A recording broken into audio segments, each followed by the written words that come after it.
This is David Searns with Haley Marketing, and welcome to today's Lunch with Haley webinar. Well, today we're going to be talking about a topic that's really important, especially if, I don't know, anybody's struggling with recruiting right now.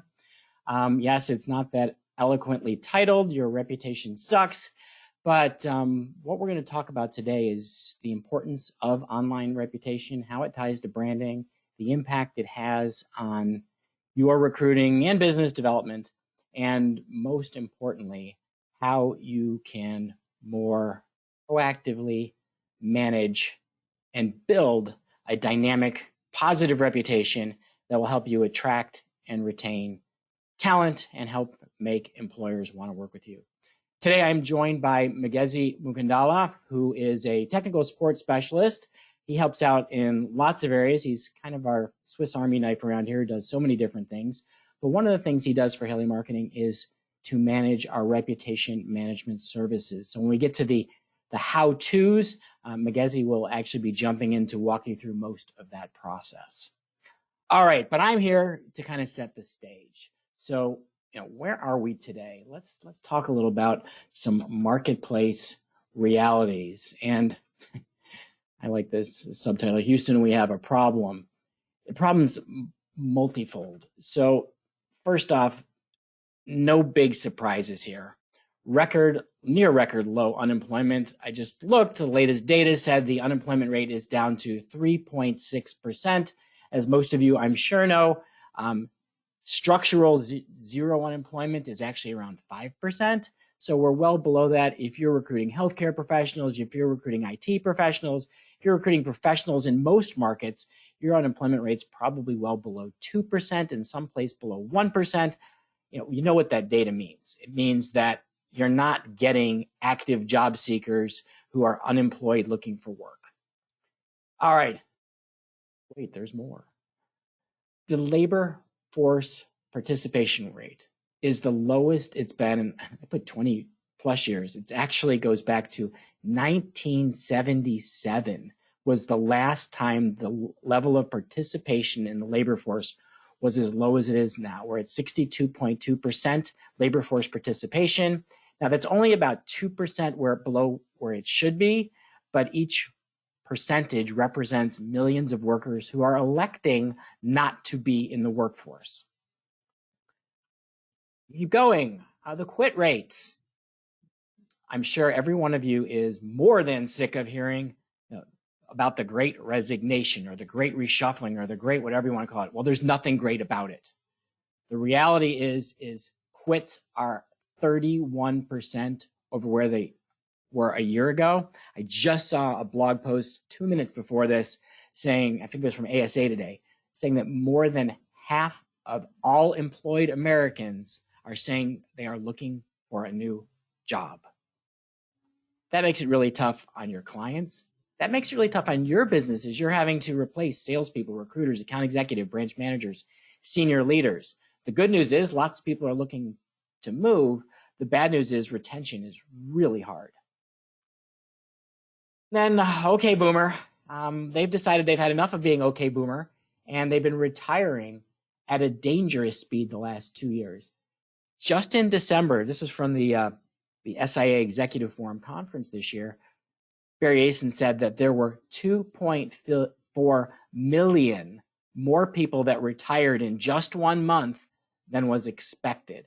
People are opting out of the workforce. They're, COVID, lockdowns, the ability to have to go, or the requirement to have to go back into an office. People are just saying, that's it, I'm done. I may live a little more poorly than if I were retired a few years from now, but I'm done. I'm going to go to a hobby career, a freelance career, a gig career. You're seeing the pain of that. And then the one that's so prevalent in staffing, I don't have any specific data knowing where no call, no show is, but I can tell you from anecdotal evidence, you all know the pain. It's at higher levels than it's ever been. It's like ghosting has become the norm and socially acceptable just not to show up for anything because you don't feel like it. Oh yeah, and there's one last thing. The data from our workers, candidates don't like you. Now, not most of the people, if you're taking the time to listen in today, that probably means you're at a company that actually cares about your reputation, that's working on your reputation, that wants to be better at it. But the U is here, the staffing industry in general. In fact, if you look at the data, well, it's not so good. The NPS of temporary candidates in the last year that Clearly Rated is reporting. Now, you know how Net Promoter Scores work. It's a 100-point scale. Somebody's considered world-class if they're 70 or above. So for our industry as a whole, we scored an 18. Yes, that's right. 18 is our NPS for the staffing industry. And I know many of you listening are probably best of staffing where you're 60, 65, 70, maybe even 75 at an NPS. Yeah. The problem with the reputation isn't your company. It's what people think about our industry. And a lot of today's presentation isn't just about building your reputation as a company, but it's overcoming people's preconceived notions about what you do and the kind of talent you represent. I Googled just a day ago to figure out what the perception is of people when it comes to staffing firms. And it took me all of about 10 seconds to find this quote. Staffing agencies are like used car salesmen and they get a commission from you. Some will lie, cheat, and even harass, stalk you into accepting an offer. Now, there's also good quotes. They don't, all job seekers don't feel that way. But if you Google perception of recruiters, perception of staffing companies, the preponderance of the feedback is not positive. And that's just the reality that we have to deal with. So, the industry perception is that we're unresponsive. The reality for most companies that we talk to is they really strive hard to get back to people as quickly as possible. The industry perception is, they just never follow up. The reality is most staffing firms don't have enough hours in the day to follow up with every candidate, so they're doing everything possible to keep in touch. That's why you've seen over the last 2 years a huge investment in automation as ways to enhance and standardize the candidate experience. So we're going to talk more about that later. This one. The perception is that staffing companies misrepresent jobs. Well, the reality is most companies prioritize job fit. That's what you're all about. But people's belief is, no, they'll put any square peg in any round hole to get a commission. And so you're going to have to work extra hard to demonstrate and to build social proof that that's not who you are. And the industry perception, as you saw from the quote on the last slide, is that as an industry, we're kind of unethical. The reality is most of you, probably all of you listening today, you come to work every single day with your candidate's best interest in mind. And it's how can I place people in jobs that help them succeed, that help them get ahead, that help them put food on the table, that help them buy presents for their kids, that help them take the next steps in their career, that allow them to transition to new industries, that allow them to re-enter the workforce. But like it or not, perception is reality, and that's what we have to deal with. Left unchecked, plaints have more power than ever to damage your reputation and your sales. So the industry's reputation, that results in fewer people calling on staffing companies when they're looking for work. The data from way back when used to say that 80% of job seekers did not think about speaking with a staffing company when looking for a new job. I don't know where that data is. I haven't seen that in the recent years, but my guess is it's not that far off, that the majority of people who are going to look for new employment, they don't contact a staffing company first to get help. They don't think about you.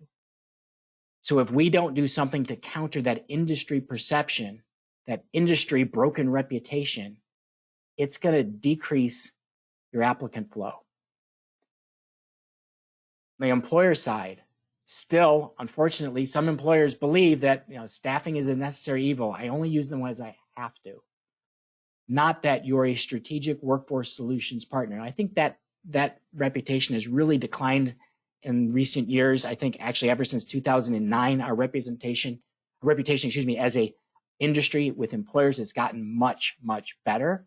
But that doesn't mean right now that you're not dealing with reputation challenges saying, hey, they'll promise me anything, but they can't find candidates any better than I can find them. So they're going to just try to force fit people in.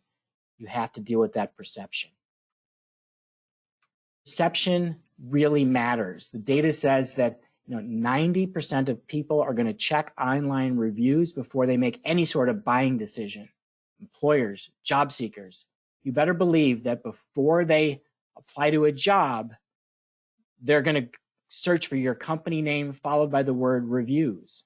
In fact, I was looking at a company this morning. I had never heard of them. They solicited me via email. I was interested in their product, but the industry they were in, I had some concerns about the reputation of that industry. So even before I went to the company's website, I Googled their name with the word reviews to see what people said about them. 79% are going to trust reviews as much as personal recommendations. So we all want more referrals. Referrals are our best candidates. There are our clients that are most likely to buy. More than 3/4 of people are going to trust online reviews about your company as much as getting a referral. So we need to make sure we are constantly, it's an ongoing process to be building positive online reviews. Just like search engine optimization, SEO should be something that you never stop doing. You're always making it better. The same is true with building your reputation. We're going to talk about later about sentiment analysis and recency and frequency of reviews. These are all things that matter in making sure you're staying current with having a strong review presence. And almost half of people are using reviews more heavily than they did just a few years ago. So half are about the same, small percentages using them less, but this last stat just shows that it's not going down. The need to have an online reputation, it's not just about reviews, and that's what we're going to talk about today, but we tend to think about reviews to start, but the need to have those reviews being positively built all the time is not declining, it's going up. And even when you see like complaints of fraudulent reviews, a lot of people will look at reviews and they ignore the 1s and 5s, figuring those are the most likely to be fake. And you read the 2s, 3s, and 4s, because those are most likely to be real customers. And usually you read the 2s, because I want to see what the complaints are. You want to be looking at your own reviews. Do we have enough 1s, 2s, 3s, 4s, and 5s? Do we have a preponderance of 4s and 5s? Again, we're going to get into how you build that later on. But managing perception in staffing is really challenging. Why? Because we can't place everybody. We're in an industry that the majority of people that come to us for help, we're probably not going to successfully place. Now, it's a little different right now than it was even pre-pandemic, where we're more likely to place any placeable candidate in a relatively short amount of time, but you can't ever place everybody. You can't please every client. Some are looking for that impossible purple squirrel kind of candidate that you're never going to find. Some have unrealistic expectations. Some haven't recognized that, hey, pay rates have gone up the last 3 years, and if we don't have market rates, we're not going to succeed. Some are just downright nasty, and nothing you do will make them happy. So we have to deal with the fact that that's the reality of some clients in the marketplace. And search engines, where most people are going to go to learn about you, they place a lot of weight on reviews. So if you want to show up in search, you need to be building more reviews. If you want to do well with your reputation, you need to be focused on a strategy for positive reviews. All right, so hopefully I built the case.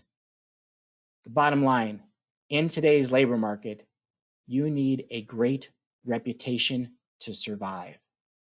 It's not just a nice to have, it's now a must have, because all of your social trust is going to come from testimonials and reviews and the reputation that you build. So how do we do it?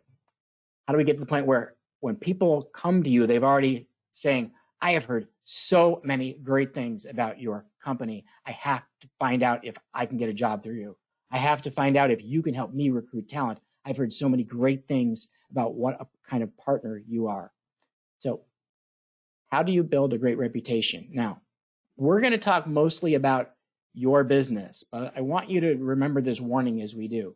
You're not starting at ground zero. again, I think everybody listening in today, you have an interest in really being at the leading edge of what's going on in the staffing industry. You wouldn't be here if you didn't. But you're not starting where your company is. You're starting where your competitors and the worst of your competitors are, because that's the preconceived notion inside people's minds about the staffing industry. So in order to build a great reputation, we got to leapfrog that and occupy a spot in their mind that no one else has. So I'm going to do step one, and Magezi, I'm going to turn it over to you to do the rest, but I'm going to do step one because it's kind of a passion of mine, which is creating the right foundation. So there are three things that go into this foundation: mission, vision, values. When we do marketing strategy, we talk to clients about the foundation of your marketing is mission, vision, values. Now, I know a lot of people sometimes struggle to separate these things. And when we talk about reputation, I'll tell you in just a minute how they're tied together, but let me define mission, vision, values for you. Your mission, it's why you started your company. It's your purpose. It's the good you're trying to do in the world. It's how you're trying to change planet Earth. It's your aspirational goal. If you're a Simon Sinek fan, your mission is your why. Why do we exist in an organization? We are on a mission to do X. We are on a mission to change Y. We are on a mission to make some positive impact. Your vision is sort of, if you close your eyes, it's where you're going to go. So a mission is like this quest that you're never going to completely achieve, how you're going to change the world. Your vision, though, should be more tightly defined, and you may have heard me on previous Lunch with Haley's talk about a guy named Cameron Herold. I'm a fan. He wrote a book called Vivid Vision, and he has a great recommendation that your vision is where you're going to be in 3 years. What will your company become 3 years from today? How big will it be? What kinds of services will you provide? What types of employers and job seekers will you serve? The more clearly you define that vision, the more clearly it will help you determine the goals. Your vision should be the 3-year next step on route to accomplishing your lifelong mission as an organization. Your values, these are what you stand for and how you operate. They're your core rules. These are the lines in the sand you don't cross. And don't tell me core values are things like honesty and integrity. No company says we're liars and you can't take our word. Every company says honesty and integrity. It's table stakes. Your values are the things about your company that drive you, that make you unique. They're the things you really value. Some companies right now, they really value that work-life balance, that family feeling. Other companies they value service above all else. Some companies value speed. Most companies are going to have 3 to 5 or 6 core values. And what you want to do is figure out how to define them for your organization, what you believe in. And you can sometimes look at, what things happen in your business that make you the most upset. Because if something makes you super upset, it probably means it ran into one of your values. And that's one way to identify those core values. You can also just Google core values and get great lists of ideas of things that could be core values, but you're looking for the things you truly believe in and the things you live every day. Because your mission, vision, and values, it's what you want people to say about you.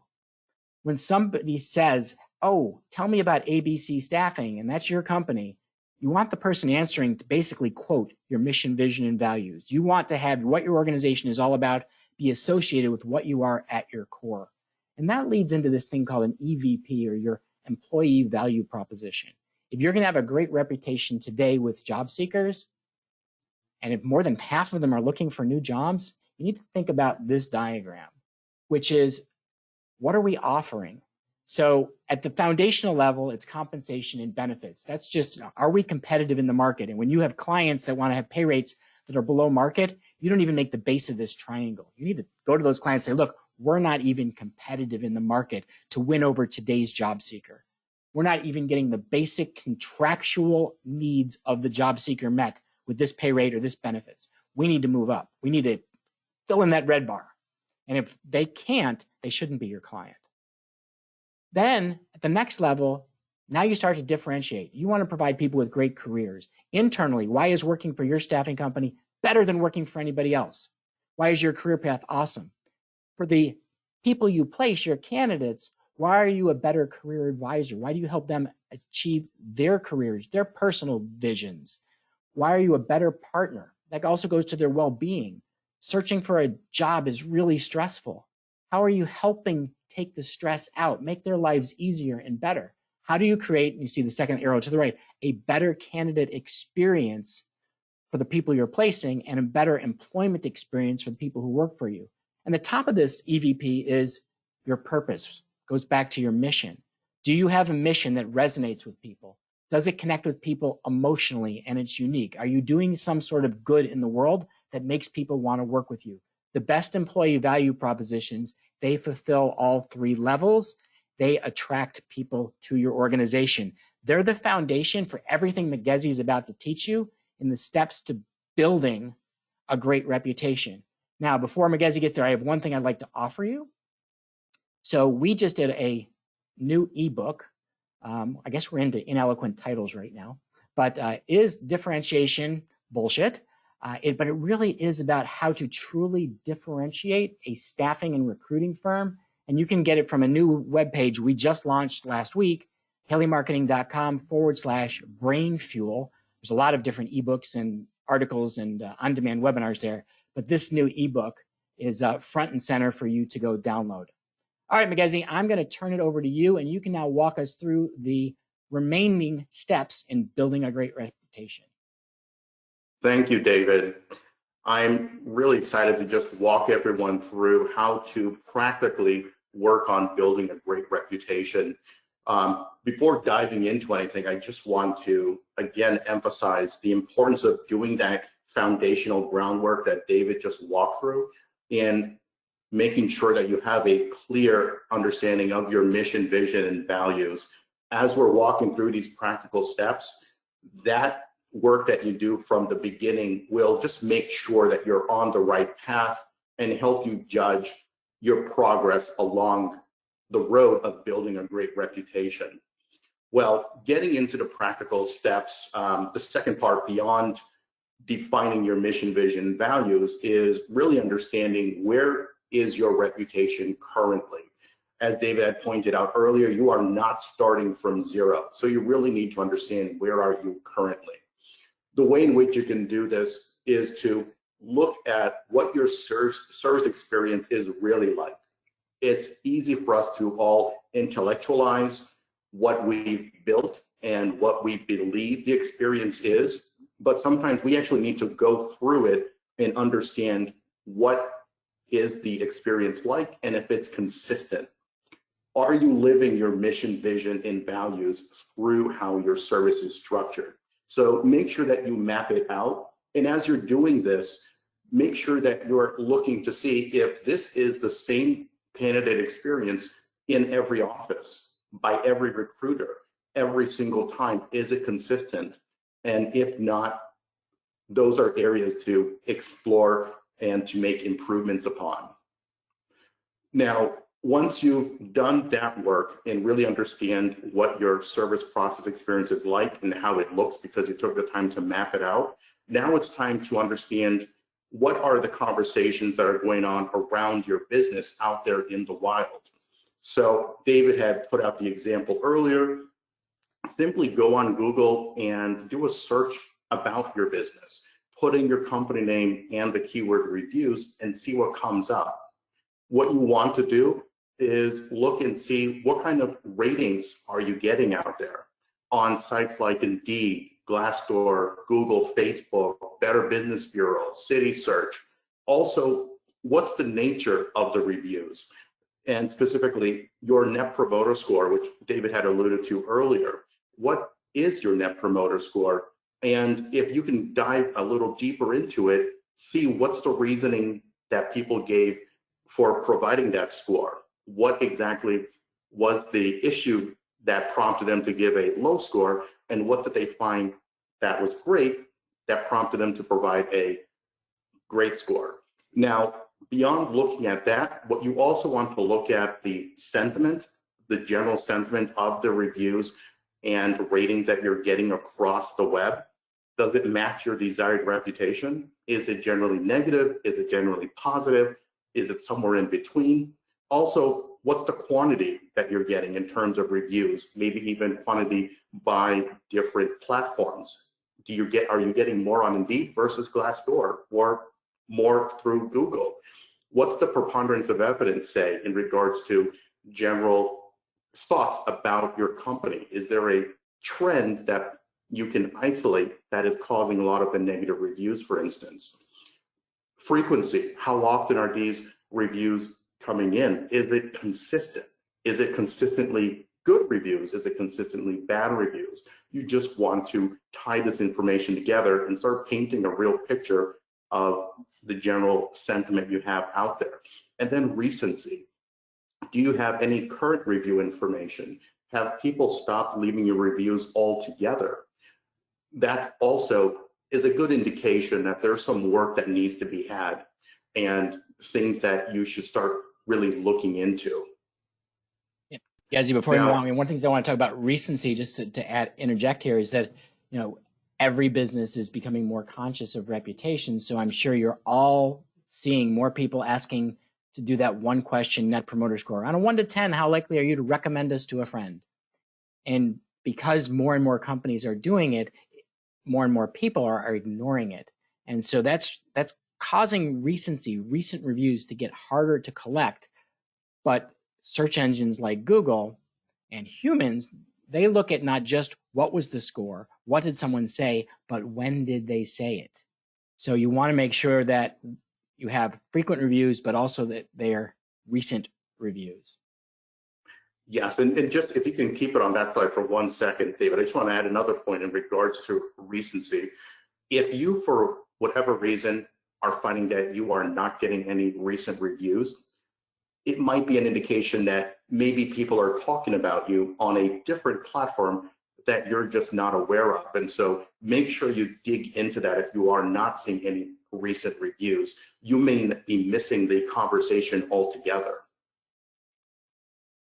So the next step, step 4, is as we're building a solid foundation, we want to restructure the delivery process that you have in place and speed up and make the candidate experience much more pleasant and much more streamlined. And so what you want to do is you want to eliminate any areas or any steps that are not essential, that do not provide any value, because all they're going to do is just irritate your candidates if they keep having to do that over and over again. Automate tasks that are also highly repetitive.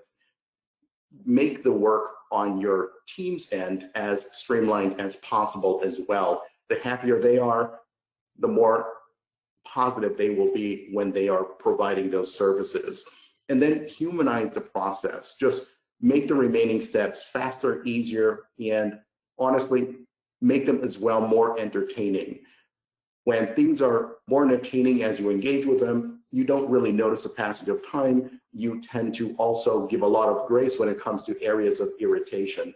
And it's a great way of making that candidate experience memorable as well. Now, Magezi, I have a great side story. As you were talking, it made me think of it. So I'm kind of a Disney fan. Our family's Disney fans. And I always, when we think about humanizing a painful experience, you know, one of the things people hate is waiting in line. And Disney has always been sort of a master of minimizing that pain. Now, they did it with the Fast Pass system. They did it with having entertainment as you walk through the queues, that there's TV screens, and they hire fairly usually big name TV movie stars, recording stars to entertain you as you go through the line, because they're thinking about ways. We have an inherently unpleasant experience standing in line, often in the Florida or California sun. How do we make it a little bit better? And they were very successful at that. And then just in the, I think it was past year or two, they changed their Fast Pass. They made it a paid program. They didn't include all the rides, and they focused on monetization of their lines rather than making it a better human experience. And the complaints about Disney right now are off the chart. Financially, it's been a benefit for them in the short term. Long term, they have damaged their brand by dehumanizing the simple process of standing in line.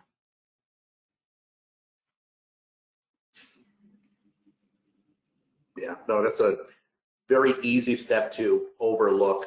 And Also, as you're trying to become super efficient, you can very easily squeeze that out of the process as well. So yeah, I like that anecdote. Great reason to keep it in, and if anything, put a little more spotlight on it if it's something that has been missing. Now, moving forward into continuing with step 4, in terms of building that solid foundation, you also want to select the right tools for gathering feedback. Now, this really depends on your goals and as well your budget. And so some of the tools serve different purposes, and you just want to be clear on what you're trying to do.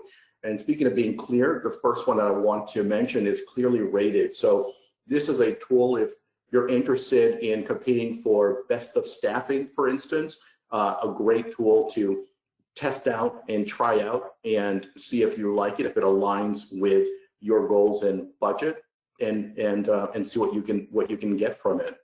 The other tools that I wanted to mention are Sense and Hearfish. Now, these tools are automation platforms, and these are great to just ensure that you're getting feedback at every service experience. So you can put in specific milestones within the tools, and when those milestones are hit within the candidate experience, they will then send out a survey asking them for feedback on that experience.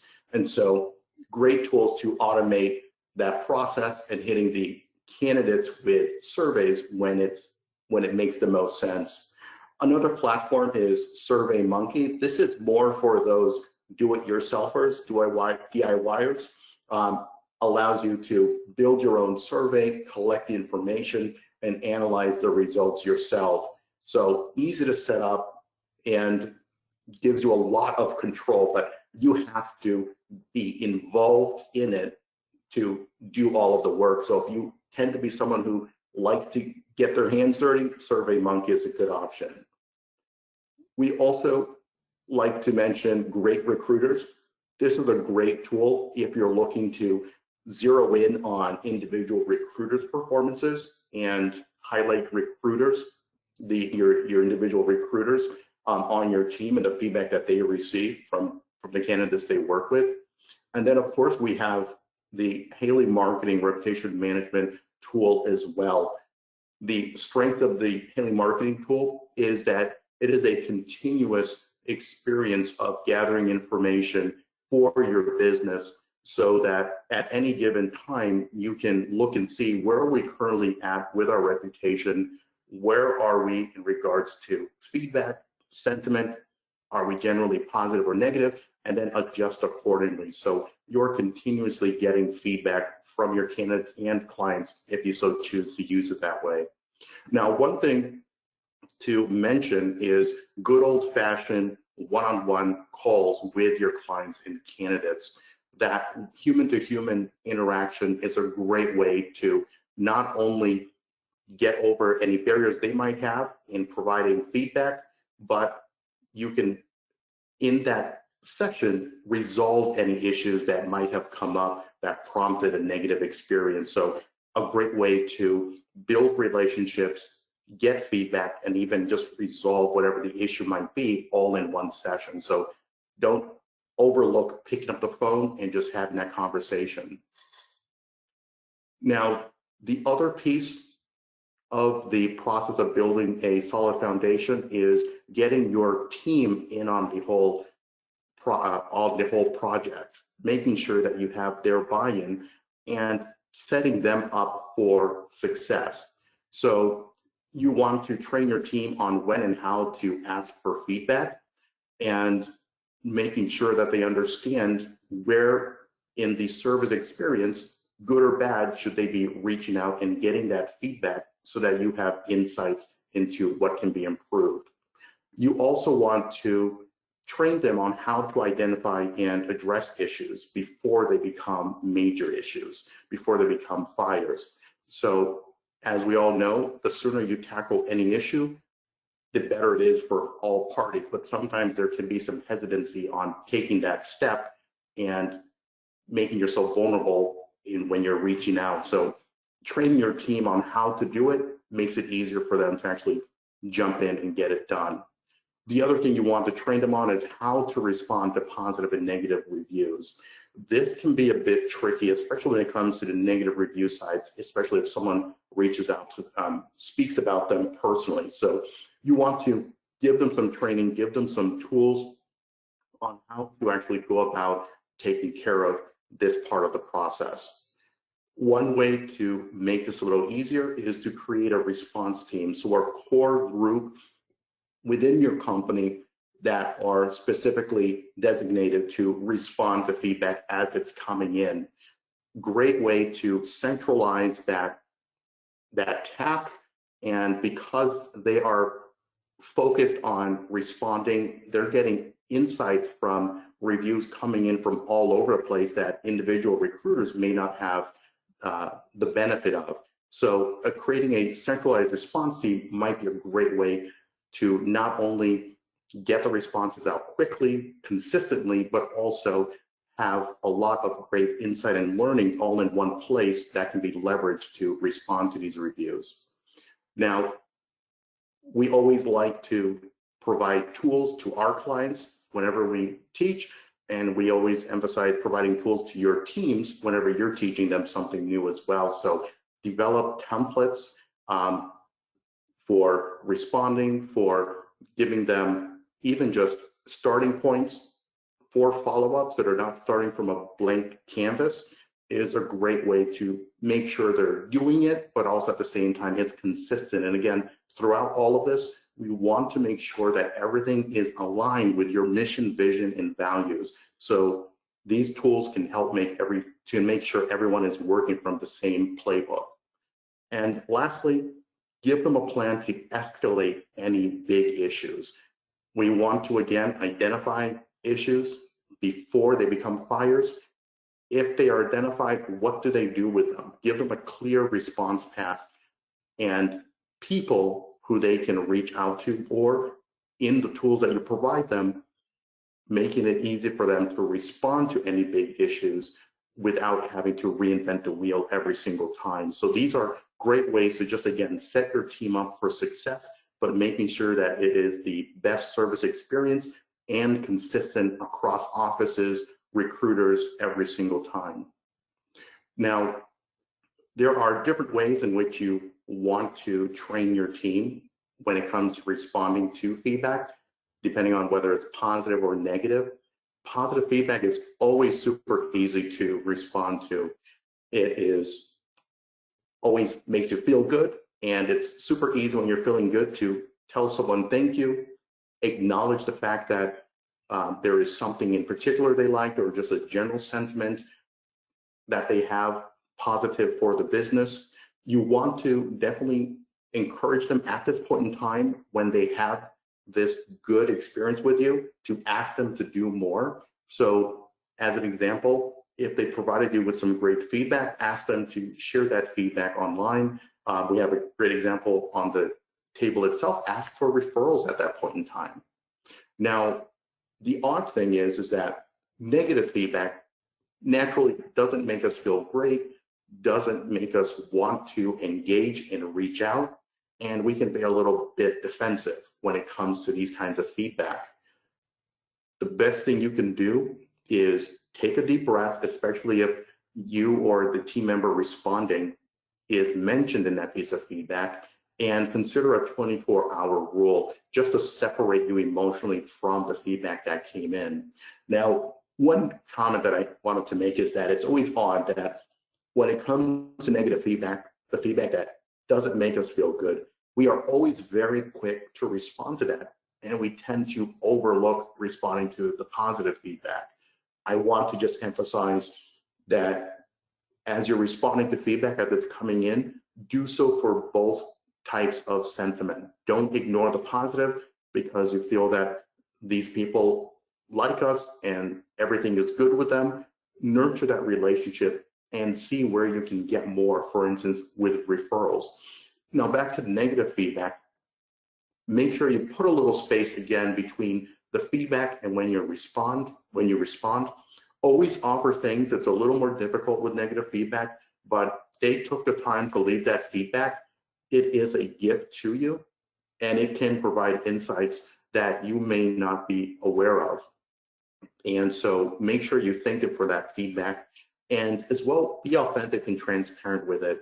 I always encourage clients to be polite, pleasant, and professional when they're responding to feedback, but making sure that you are transparent and understand that how you respond to the candidate, especially if you're doing it on an online platform, that others may see it, and your response is an opportunity to again showcase you living out the mission, vision, and values of your business. Take the time to acknowledge any mistakes if those mistakes are really warranted. Definitely avoid getting offensive, and make sure to move that conversation offline as soon as you can. So a great example would be saying, hey, John Smith, I appreciate you leaving us this feedback. Issue A, B, and C are definitely areas that we're looking to make improvements on, and I appreciate you bringing that to our attention. If you are interested to understand some of the steps we've taken to resolve those issues, I'd be happy to jump on a call with you at email X, Y, and Z. So acknowledge, thank, and then take them offline as quickly as possible. And lastly, do your diligence in building up the positive reviews. Make any negative feedback an anomaly in your online reputation as much as possible. Now, we've been talking about building the foundation, understanding what is going on with your reputation in its current state, training your team, and putting measures in place to be consistent when it comes to living out your mission, vision, and values. Now, what we want to do is make sure that you are proactively now building this online reputation. So the first thing you need to do is just identify what points in the candidate experience are the best places to collect feedback. Generally, it's going to be milestones, for instance, when the candidate went through a successful interview or was placed. Those are great places or great points in their journey to get a little feedback and see what they thought of the whole experience. The next thing you want to do is really try and automate anywhere you want to know how you're doing. So get the repetitive nature of the ask out of the process so that it will be done on time and as consistently as possible. In order to do that, you want to just make sure you script the messaging as much as you can as well, making sure that you don't pull out any of the authenticity and the human-to-human touch within the email or messaging that you create. Don't make it robotic. Just because it's being automated doesn't mean it has to be stale. So create an authentic, distinctive voice for your messaging. Now, the next thing you want to do is build in follow-ups, making sure that you're following up more than once. You're not just following up after they've not responded once, but follow up again. They might have missed the first follow-up. They might have missed your first ask. Make sure, just as within sales, you follow up multiple times to get that feedback in the door. And lastly, you want to monitor what is coming in.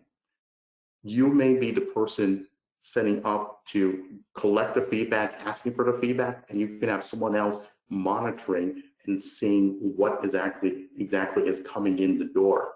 So these are all just ways in which you can make sure that you're being proactive with seeking out new feedback and getting an outsider's perspective on your business and your reputation.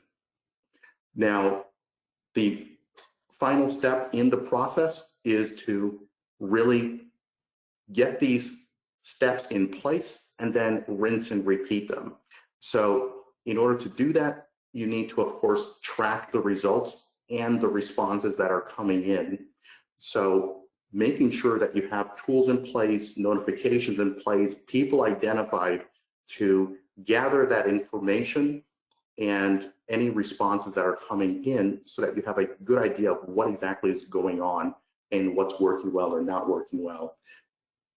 As you're gathering that information, look out for any trends in the information. So get into that information, open up the reviews, read through them, and see if there's any common themes that are threading their way through the reviews that you're receiving. Now, you want to, as you're looking for trends, mine for insights as well, good or bad. Don't shy away from the bad, because these could be actual blind spots. You may just not know that these issues were happening.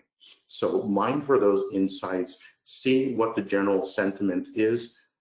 If there's any specific details that are being identified, or for instance, even specific keywords that keep coming up, just dig into that information and pull out as much detail that's actionable as possible.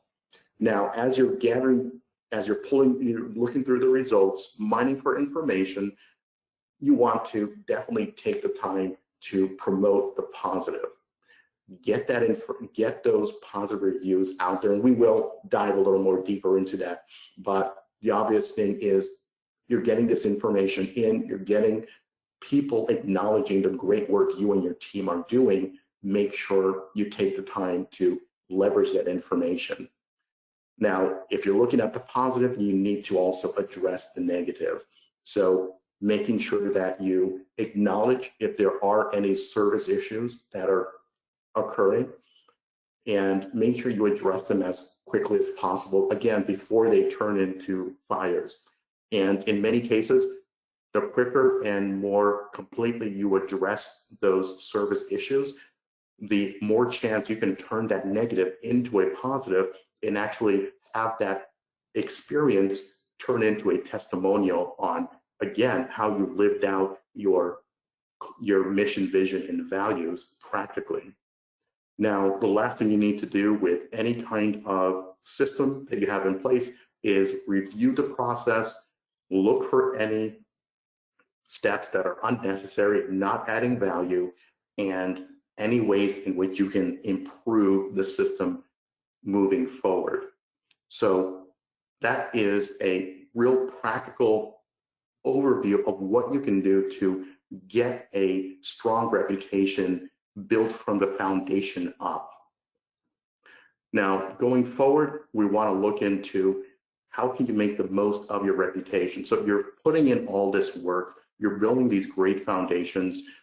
What exactly can you do with it? So as the subtitle says, sometimes you have to toot your own horn, and there's nothing wrong with doing that. It's nothing wrong with celebrating the good feedback that you're getting in. So one of the ways in which you can do this and leveraging it in the digital realm is on your website. So you're getting this great feedback coming in. Add those testimonials to your website and add them in strategic places where candidates, clients, anyone coming to your site can easily see them. But make sure that where you're adding them is relevant to to the person's intent and interest when they're visiting your site. So one obvious thing is reviews you're getting from job seekers, put them on pages related to the services you provide to job seekers. And if a review specifically speaks to a certain part of the process, put that near the copy on your page that speaks to that particular process.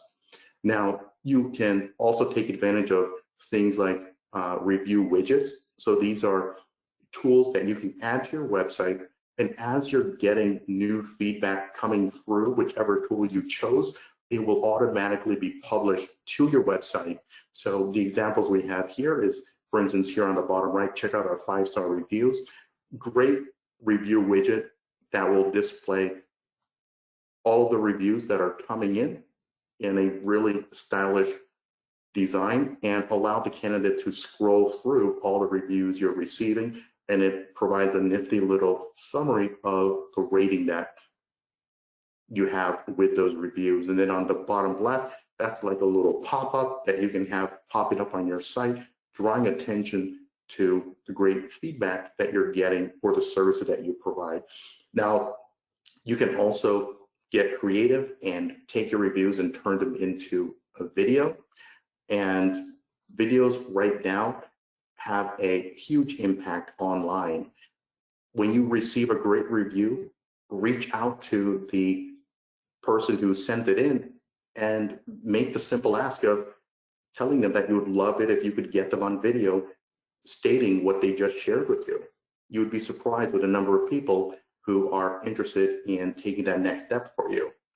Now, one thing you should not forget is taking advantage of reviews when it comes to your jobs and your career page, your career portal.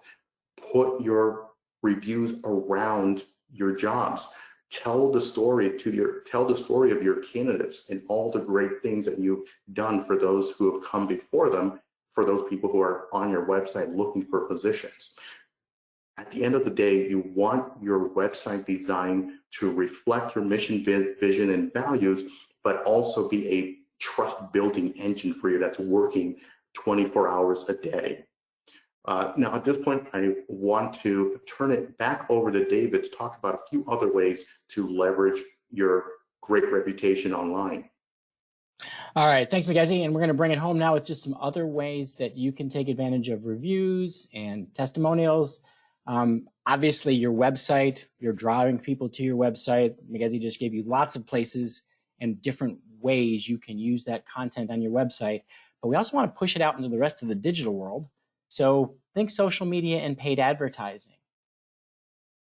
Whether you're doing social posts, whether you're doing PPC on LinkedIn, Facebook, other social sites, we can take the testimonials, we can take reviews, and you can turn them into social graphics. You don't want too much text because people won't read that when they're racing through their feed, but just highlight the most important attributes that some people are saying about you and put them in your social. I'll show you some examples in a minute. As Magezi said, when you're doing this social sharing for your employment brand, it's not about you. It's about making your candidates and your clients the heroes. So you're going to look to have testimonials you're sharing where candidates talk about how you help them get ahead, how you help them overcome a goal. And you want these to match your brand. So we've got several examples that I'll put on screen, different types of staffing companies, home care, trucking, we've got commercial staffing. Most of these, 4 out of 6, are examples of using testimonials, some short, actually like the short the best, some a little bit longer. 2 of them on the right side are more brand messages about the missions these organizations have to support candidates. One's more of a sales pitch. Hey, we reward people who work hard in our company. And so they have the headline, do well, make more money. It's that easy. Another company in the travel healthcare industry, choose adventure. We open the door for you to your next adventure. You can, very simple image, simple message. But when you're thinking about your social and building an employment brand, building your reputation, it's a combination of sharing review information, testimonial information, and your employment value proposition, employee value proposition information. In addition to that, you can also be sharing educational content and the stuff that I know you all know how to do with social media. So you're balancing it out so what you share isn't too one-sided. When you're using paid advertising, you might use these testimonials to drive people, catch people's attention with the image, but the rest of the ad has to be talking to the job seeker you're trying to reach and about how you're going to help them achieve a similar result. They being the job seeker is the hero of your ad. You are just the person to help them realize their vision and their goals. Now, all this sharing of reviews and testimonials doesn't have to be in the digital world. Don't forget the real world. If you're doing sales collateral, going to job fairs and other things, think about ways to use print collateral and incorporate testimonials into your print. So case studies, when we're using with clients, when we use them in a career fair, if you're recruiting really hard to find talent, then having case studies about how you are an amazing partner for those kinds of people, and then including testimonials of those kinds of people talking about what you did for them can be really powerful. In fact, I know we worked with a company years ago that they did a brochure. The entire brochure was nothing but testimonials organized into different categories to illustrate their value. There were testimonials about service. There were testimonials about responsiveness. There were testimonials about speed of delivery. They didn't say anything saying, we are a great company at doing X. They just put a category and then tons of testimonials to support each category. I love that use of feedback to build their reputation with this social proof. Press releases. Now, this diagram isn't a press release, but when you do PR or when you're out in the real world, make sure you're showing off your employment brand in all that you do. And sometimes you can just go big and just increase your visibility with your brand message. Now, I'm not sure I would put a testimonial on the side of a bus, but I love that PSG, best jobs, best people, real simple. You're driving around Boston, or this bus is driving around Boston, and actually the media company used this as an example of branding in their own marketing. That's where I found the picture. Because when you do great branding, others help tell your story. All right, so we have spent the better part of an hour talking about how to build your brand. We've got some time for questions. If there are any, please feel free to use the question box to reach out. If something comes up after the call, you know we love to talk to you. So you can reach out to us at 888-696-2900 or info@haleymarketing.com. And then just to wrap up, a couple of slides, some other stuff that if you haven't already received from us, you might want to check out. I know in addition to building your reputation, everybody's looking for ways to improve recruiting. And we're seeing this unbelievable results that using programmatic job advertising, companies within 6 months are reducing their cost per click, their cost per application by 30 minutes. So we will apologize for sounding a lot like Geico here, but really if you spend 30 minutes with us to talk about your ad strategy and what you're doing and what you're spending and where you're spending it, we can show you whether or not you can save 30% on your job advertising. And if you just want to learn more about programmatic, check out our recruitmentmarketers.com website. Go to that /programmatic 101. And there's a great overview of what programmatic is, how it works, and how it would apply to your business. Also, hopefully you've seen this enough times from us that you're already a listener. But yes, if you haven't downloaded our podcast, if you're not a regular listener, go to your favorite podcast platform, look up Secrets of Staffing Success, check out our show. We'd love to have you listen in. We spend a lot of time here talking about things that we don't get to anywhere else, tips, tricks, insights about how to be better at sales, recruiting, and marketing in the staffing industry. And we've got one last thing. If you're at today's webinar and you didn't get an email inviting you to today's webinar, make sure you sign up for Big Ideas. It's our monthly newsletter. It's free, and it's where our subscribers get invited to all of our webinars. And last but not least, speaking of webinars, I got 2 on the docket right now. Today, we talked about the theory and process behind reputation management. Next week on Tuesday, Magezi is going to be going through specifically what's the product that we provide, the service that we provide to do that for our clients. He'll show you how it works. And then we have a bonus lunch with Haley coming up this month. Usually we do one a month, but because of the recruiting challenges, we're doing a bonus issue. I believe this will be our Director of Recruitment Marketing, Matt Lozar, talking about how to fix the recruiting challenges. It's not your fault, but there's a lot of things that you can do to get more applications. All right, it looks like right now there are no questions other than can I get the slides? So everything is going to be available at lunchwithhaley.com. We'll have this recording up within a day or two. And if there's any questions, please don't be shy. Reach out to us. And if we don't hear from you beforehand, we look forward to seeing you at our next Lunch with Haley event. Everyone, have a great day.